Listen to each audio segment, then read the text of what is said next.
देखो आपका सवाल है समांतर श्रेणी 10 7 4 डॉट डॉट डॉट माइनस 62 का अंतिम पद से 11वां पद प्राप्त करना है।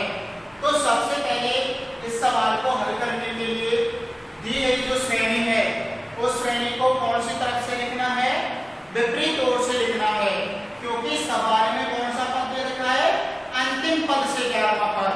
यदि यहाँ ये अंतिम पद नहीं होता तो इस श्रेणी को हम हल करने के लिए पिछली वीडियो में जो बताया है उस प्रकार हल करते, लेकिन यहाँ ये अंतिम पद दे रखा है। तो इस अंतिम पद के कारण जो ये हमारी श्रेणी दे रखी है इस श्रेणी को क्या करना है, हम विपरीत ओर से लिखेंगे और विपरीत ओर से लिखने के बाद ही हम इस सवाल को हल करेंगे। तो यहाँ लिख देंगे दी गई श्रेणी को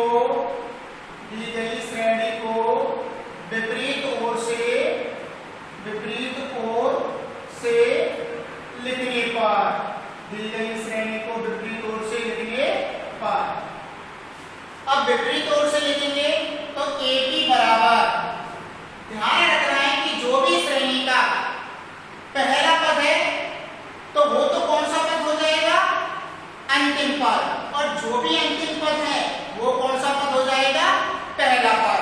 ध्यान रखना है विपरीत ओर से लिखेंगे तो जो पहला पद है वो अंतिम पद होगा और जो अंतिम पद है वो कौन सा पद होगा, पहला पद।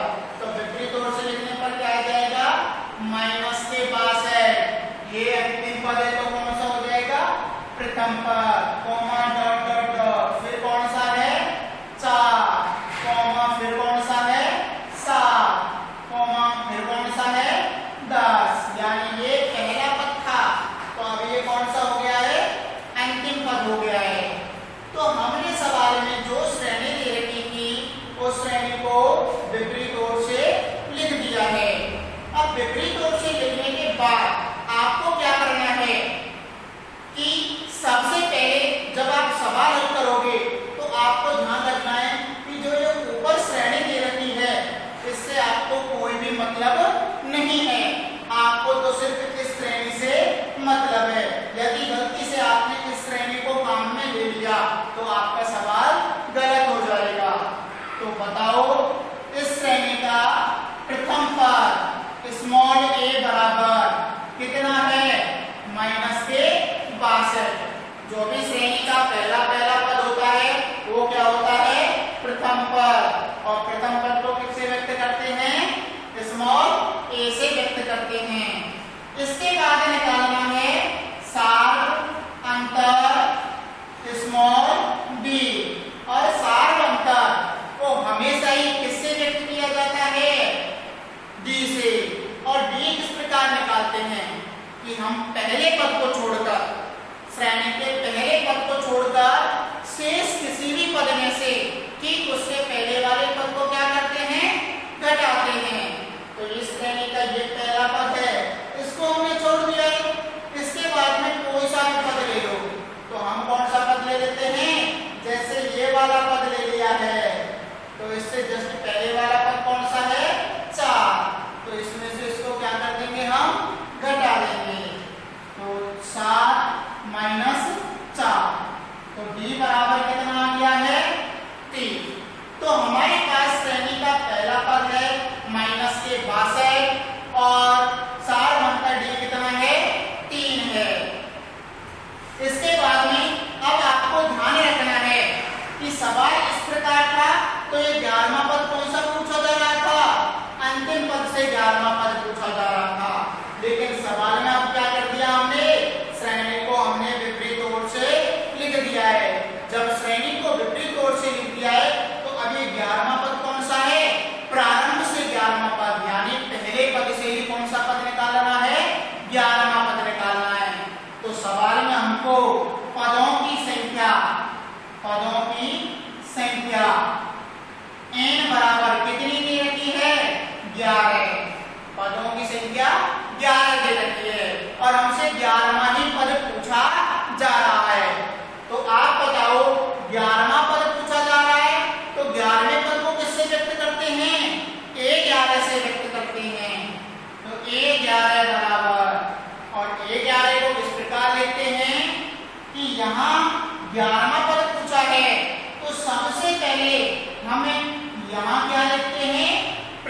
पद स्मॉल ए, इसके बाद में प्लस, जब ये यहाँ 11 है तो 11 से हमेशा ही जो भी यहाँ संख्या होगी उससे हमेशा ही एक कम उससे एक कम यहाँ संख्या लिखनी है। तो बताओ 11 से एक कम क्या है 10, और जो भी यहाँ संख्या लिखेंगे उस संख्या का हमेशा ही गुणा किससे करना है, सारवंतर डी से गुणा करना है।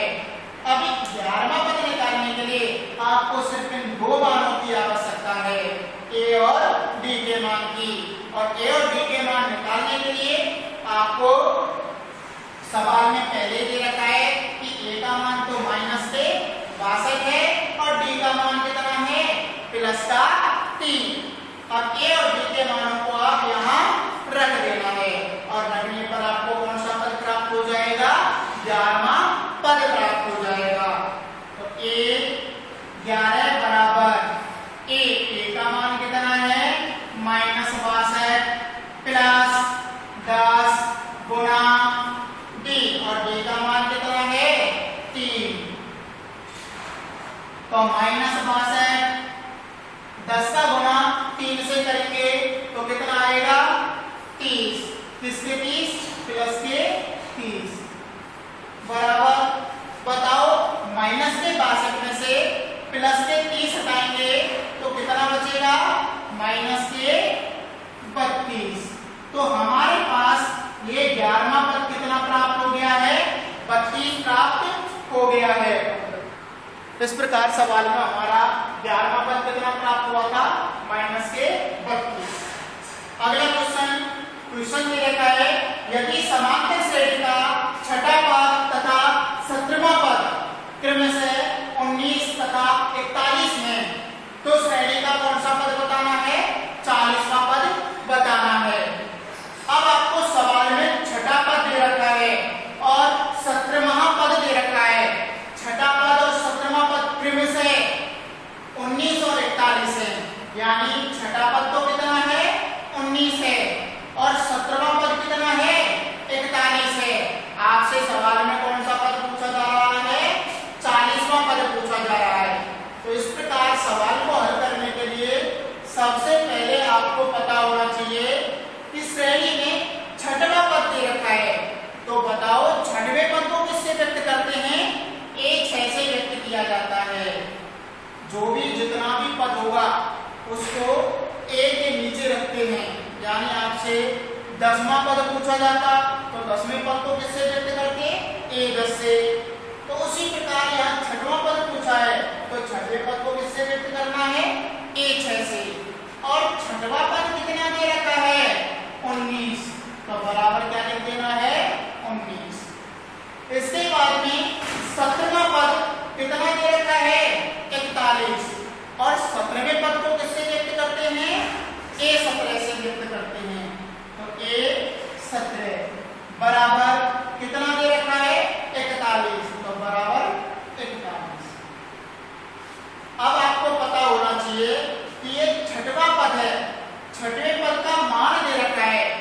ये तो छठवें पद का क्या है मान। तो आपको हमने बताया कि छठवें पद को और आप किस प्रकार लिख सकते हो, यानी सूत्र के रूप में। तो छठवें पद को लिखते हैं, देखो सबसे पहले तो क्या लिखते हैं प्रथम पद, फिर प्लस, उसके बाद में यहाँ जो संख्या होती है हमेशा ही उस संख्या से एक कम संख्या लिखते हैं। तो यहाँ 6 है तो 6 से एक कम क्या आएगा 5, और संख्या लिखने के बाद हमेशा ही संख्या को किससे गुणा करते हैं, सारवंतर डी से गुणा करते हैं। तो सारवंतर डी, और बराबर कितना दे रखा है 19। इसी प्रकार इसको भी लिखना है, तो A17 को लिखने के लिए क्या करना है, सबसे पहले क्या लिखेंगे प्रथम पद स्मॉल a, फिर उसके बाद में प्लस, यहाँ पर 17 है और 17 से एक कम करेंगे क्या आएगा 16, और उसके बाद में इस 16 जो भी यहाँ संख्या आएगी उसको हमेशा ही किससे गुणा करना है, सारवंतर स्मॉल d से। बराबर कितना दे रखा है 41।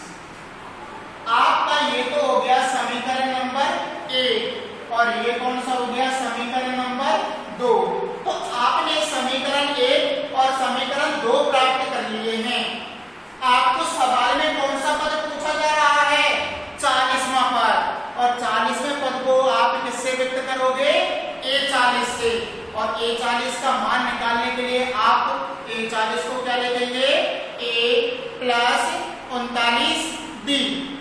अब वहां पर ए और बी ये दो मानों की आवश्यकता है और आपको वो दो मान दे रखे हैं क्या? नहीं दे रखे हैं। तो अब इन दोनों समीकरणों की सहायता से सबसे पहले आपको ए और बी उन दो मानों को निकालना है। अब इन दोनों मानों को इन दोनों समीकरणों से निकालना है। अब इनको निकालने के लिए क्या करना है? आपने पिछली कक्षा में 4 विधि पढ़ी है। एक तो विलोपन विधि, एक प्रतिस्थापन विधि, एक वज्रगुणन विधि और एक और विधि है युग्मज वज्रगुणन विधि। तो आपको तो सिर्फ विलोपन विधि से ही मतलब है। और विलोपन विधि में क्या होता है? देखो विलोपन विधि के बारे में सुन लो कि विलोपन विधि में दोनों समीकरणों में से किसी भी एक चर राशि को समान करते हैं। विलोपन विधि में क्या करते हैं कि जो भी दोनों समीकरण दे रखे हैं उन दोनों समीकरणों में से किसी भी एक चर राशि को समान करते हैं। अब यहाँ पर एक तो ये चर है और एक ये चर है, तो इन दोनों में से किसी भी एक चर को समान करना है। तो हमने देखो इसमें यहाँ ये a दे रखा है और यहाँ पे भी इसमें क्या दे रखा है? ये a दे रखा है। यानी इस चर का गुणांक भी कितना है? a और इसका भी गुणांक कितना है? a। यानी इन दोनों समीकरणों में a का गुणांक क्या है? समान है। यानी ये ऑलरेडी दोनों क्या है? समान। इसके बाद में विलोपन विधि में क्या करते हैं? किसी भी जो समान चर है उनके आपस में चिन्ह भी क्या होने चाहिए? विपरीत होने चाहिए। अब ये प्लस का है और ये भी किसका है? प्लस का है। अब विपरीत करने के लिए क्या करना है कि समीकरण 1 में से समीकरण 2 को घटा देंगे और घटाने पर देखो ये तो प्लस का हो जाए हो गई और ये किसका हो जाएगा? माइनस का। तो विपरीत हो जाएंगे। तो ए और बी के मान निकालने के लिए इन दोनों समीकरणों को कौन सी विधि से हल करना है? विलोपन विधि से। तो लिख देंगे विलोपन विधि द्वारा। और विलोपन विधि में क्या करते हैं कि जो आपका समीकरण है पहला उसको जैसा है वैसा ही लिख देना है। पहला समीकरण है a प्लस 5b बराबर 19। इसके बारे में ठीक इसके नीचे ही आपको दूसरा समीकरण लिखना है। लेकिन ध्यान रखना है कि समान चर के नीचे समान चर ही लिखना है और अचर पद के नीचे अचर पद ही लिखना है। तो दूसरा समीकरण है a प्लस 16b और बराबर 41। इसके बाद में क्या करते हैं कि जो भी समान गुणांक जो भी समान चर है उसके चिन्ह क्या होने चाहिए? आपस में अलग अलग होने चाहिए। तो देखो ये समान चर है, ये भी प्लस का है और ये भी किसका है? प्लस का। समान है, हमको तो अलग अलग चिन्ह चाहिए। अब अलग अलग चिन्ह करने के लिए क्या करना है कि इस नीचे वाले समीकरण के चिन्हों को क्या कर देते हैं? बदल देते हैं। अब इसके लिए क्या करना है?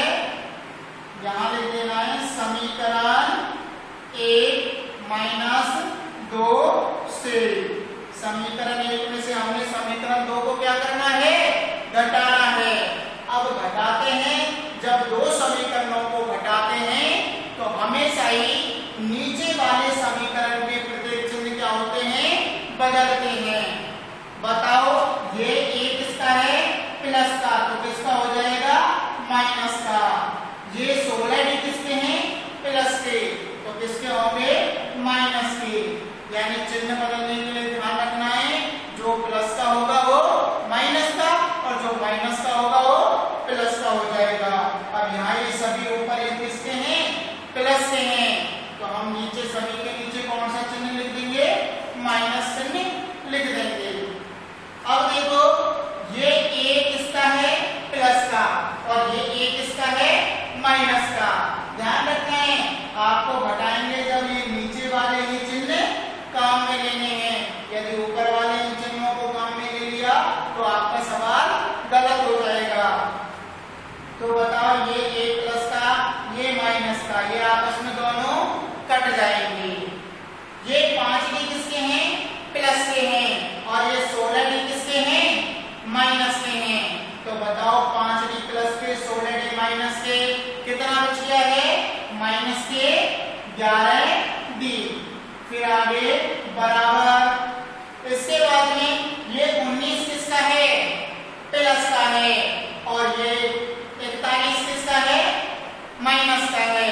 तो बताओ 19 प्लस के में से माइनस के 41 हटाएंगे, कितना बचेगा? माइनस के 22 बचेगा।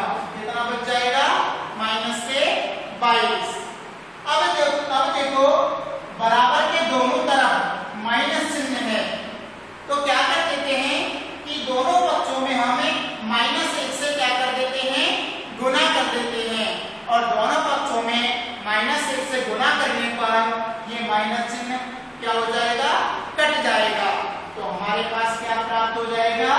11d बराबर 22। इसके बाद में इधर ये 11 का क्या हो रहा है? गुना हो रहा है। बराबर की दूसरी तरफ इसका क्या हो जाएगा? भाग लगेगा। तो यहां से हमारे पास आ जाएगा d बराबर 22/11। अब 22 में 11 का भाग कितनी बार जा रहा है? 2 बार जा रहा है। तो यहां से d बराबर d का मान कितना प्राप्त हो गया है? 2 प्राप्त हो गया है। अब देखो d का मान 2 आ गया है। अब हमारा सवाल में 40वें पद के लिए a और b ये 2 मान प्राप्त होने चाहिए थे। तो d का मान तो है, अब बचा किसका मान? a का मान।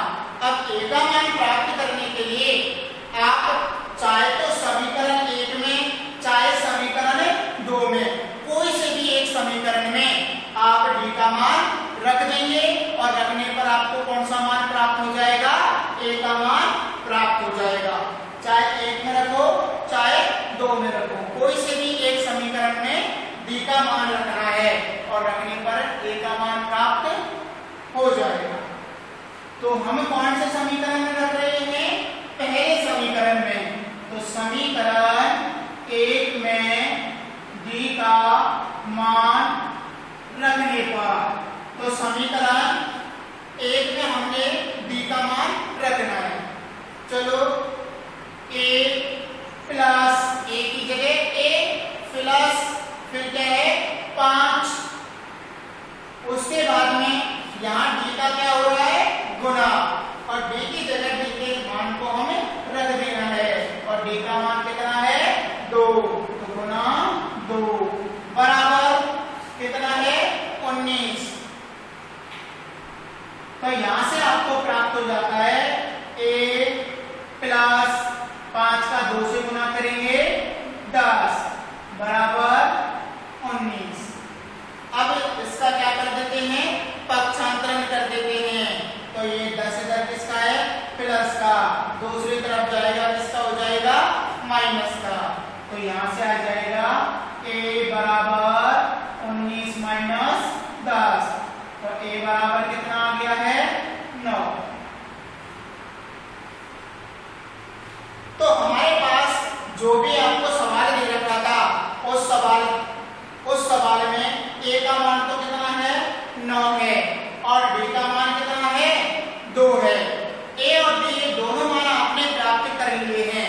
आपसे सवाल में 40वां पद पूछा जा रहा था। तो सबसे पहले आप बताओ कि 40वें पद को आप किससे व्यक्त करते हो? a40 से व्यक्त करते हो। तो a40 को लिखने का तरीका क्या है? सबसे पहले क्या लिखते हैं हम? प्रथम पद a और उसके बाद में कौन सा चिन्ह लगाते हैं? प्लस। फिर क्या करते हैं कि यहाँ जो भी संख्या होती है उससे एक कम संख्या लेते हैं। यहाँ 40 है, 40 से एक कम क्या होता है? 39। और संख्या लिखने के बाद हमेशा ही संख्या को किससे गुणा करते हैं?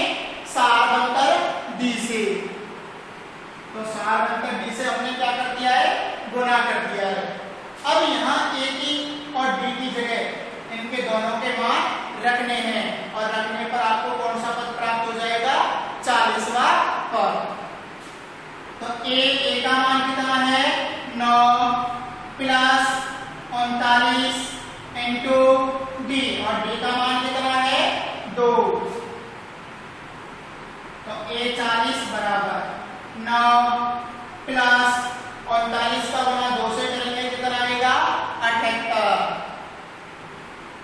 और 78 में 9 जोड़ेंगे कितना आएगा 87 आएगा। तो आपका ये 40वां पद कितना प्राप्त हो जाता है 87।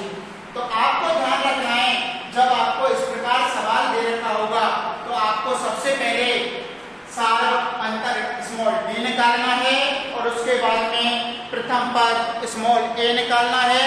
उसके बाद में आप इस प्रकार सवाल को हल कर सकते हो।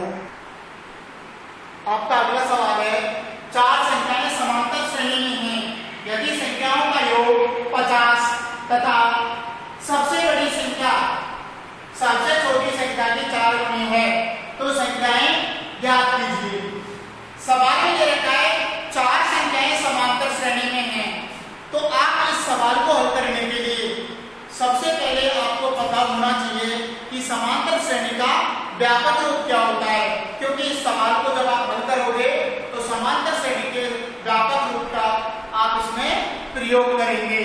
तो समांतर श्रेणी का व्यापक रूप a, a plus d, a plus 2d, a plus 3d, so on, ये होता है समांतर श्रेणी का व्यापक रूप।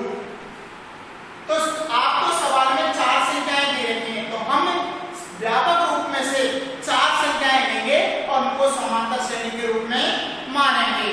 इसके बाद में उन चारों का योग दे रखा है आपके पास, चारों का योग कितना है 50 है, और आपको दे रखा है कि जो आपकी सबसे बड़ी से बड़ी संख्या है, सबसे बड़ी से बड़ी संख्या है और वह सबसे छोटी संख्या की 4 गुनी है। तो आपको बताना है कि वो कौन कौन सी संख्याएं हैं। तो इस सवाल को हल करने के लिए आपको क्या करना है, मान लेंगे कि माना a, a plus d, a plus 2d, a plus 3d, ये 4 संख्याएं समांतर श्रेणी में हैं। माना a, a plus d, a plus 2d, a plus 3d, ये 4 संख्याएं, ये 4 संख्याएं समांतर श्रेणी में हैं। आपने मान लिया है कि माना ये जो 4 संख्याएं दे रखी हैं, ये 4 संख्याएं समांतर श्रेणी में हैं। अब जिस प्रकार आपको सवाल में प्रश्न में सवाल में जो भी कह रहा है, आप उस प्रकार से सवाल को हल करना प्रारंभ करेंगे। तो सबसे पहले आपको सवाल में दे रखा है, यदि संख्याओं का योग 50 है, जो भी आपको चारों संख्याएं दे रखी हैं, उन चारों संख्याओं का योग कितना दे रखा है 50 दे रखा है। तो लिखेंगे चारों संख्याओं प्रश्नानुसार चारों संख्याओं का योग 50 है। इसलिए प्रश्नानुसार चारों संख्याओं का योग कितना है 50 है। यानी हम चारों संख्याओं को क्या कर देते हैं, जोड़ देते हैं, और जोड़ने पर योग बराबर कितना है 50। तो a plus d plus a plus 2d plus a plus 3d, यानी ये जो 4 संख्याएं हमने मानी हैं, उन चारों संख्याओं को क्या कर दिया हमने जोड़ दिया है, और जोड़ने पर बराबर योग कितना दे रखा है सवाल में 50। अब आप समान जो चर दे रखा है, समान चर समान में जुड़ते हैं, और अलग जो चर दे रखा है दूसरा, उनको आपस में जोड़ दो। तो बताओ a और ये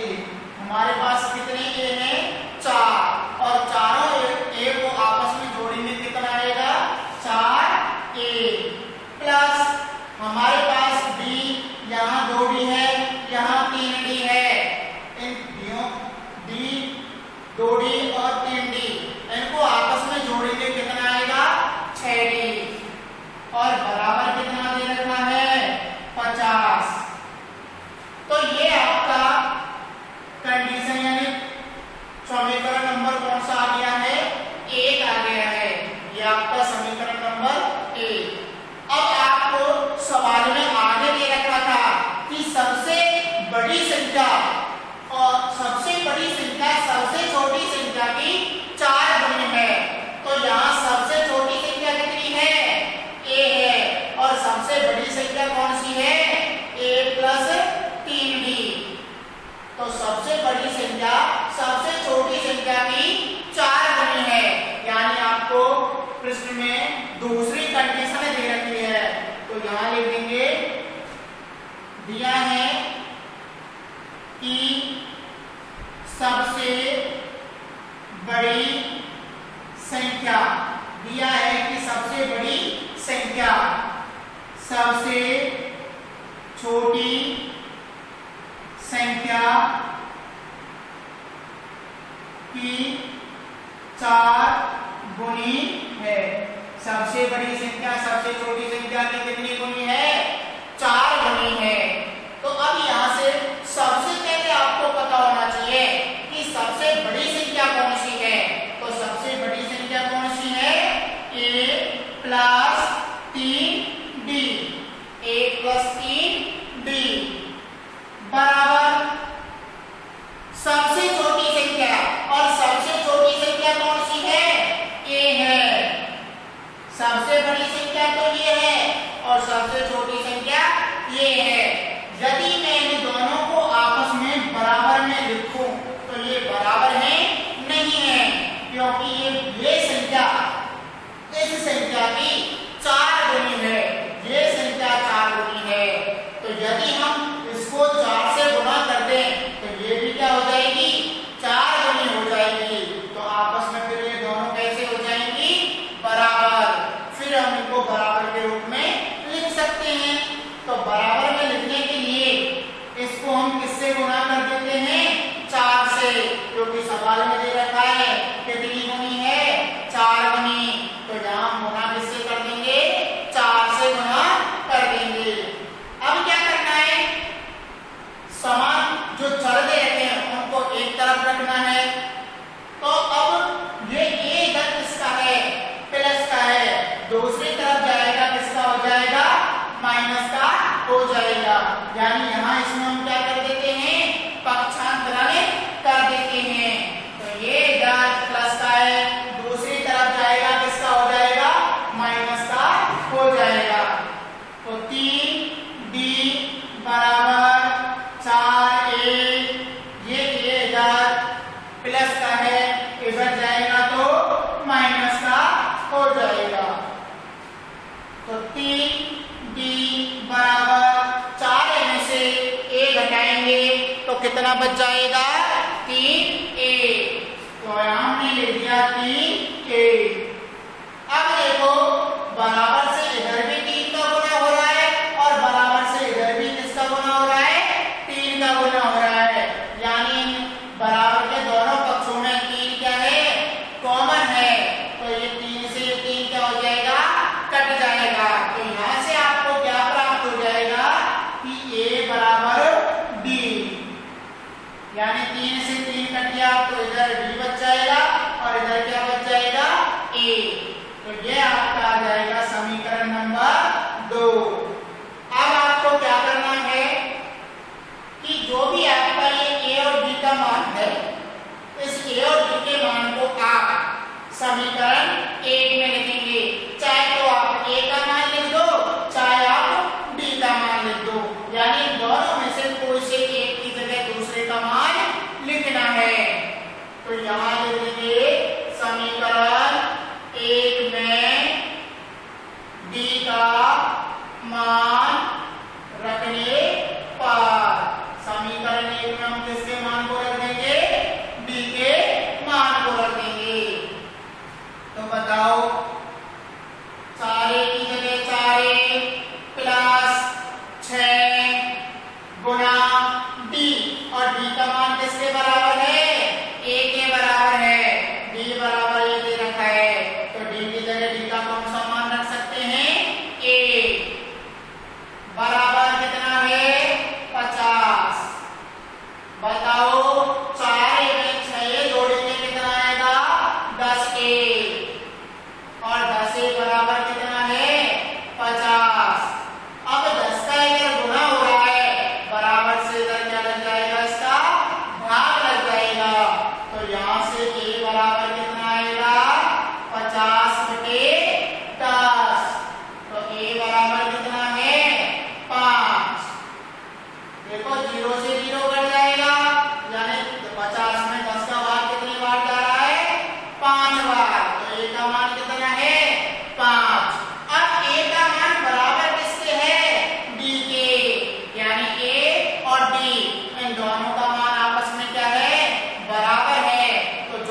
ए का मान 5 है तो डी का मान भी कितना होगा 5, तो डी बराबर डी का मान भी कितना है 5। आपको सवाल में संख्याएं संख्याओं को पूछ रहा था सवाल में, और संख्याओं को प्राप्त करने के लिए आपने 4 संख्याएं सवाल में सर्वप्रथम मानी थी, और वो 4 संख्याएं कौन कौन सी थी a plus b, a plus 2d, a plus 3d। यानी यहाँ आप a और b इन दो मानों की आवश्यकता है, और ये दो मान आपने सर्वप्रथम सवाल में प्राप्त कर लिए हैं। तो आपको इन a और b इन दोनों की जगह इनके मान रखने हैं, और रखने पर आपको जो सवाल में 4 संख्याएं पूछ रहा था वो आपको प्राप्त हो जाएंगी। तो लिखेंगे 4 संख्याएं बराबर, आपकी 4 संख्याएं थी कौन सी a, a plus b, a plus 2d, a plus 3d। अब यहाँ a की जगह a का मान 5, d की जगह d का मान भी 5 रख देना है। a का मान कितना है 5, a प्लस b, a का मान 5 प्लस d का मान 5, a और d दोनों के मान 5 5 ही लिखना है, a प्लस 2d, तो a का मान 5 प्लस 2 गुना d, और d का मान कितना है 5, a प्लस 3d, तो a का मान 5 प्लस 3 गुना d का मान कितना है 5। तो यहाँ से कितना आ गया है 5, 5 में 5 जोड़ा तो 10, पहले गुना करो 5 दूना 10, और 10 में 5 जोड़ा तो 15, पहले गुना करेंगे 5 दिया 15, और 15 में 5 जोड़ेंगे तो 20। तो आपको सवाल में दे रखा था कि 4 संख्याएं समांतर श्रेणी में हैं जिनका योग 50 है, और सबसे बड़ी संख्या सबसे छोटी संख्या की 4 गुनी है।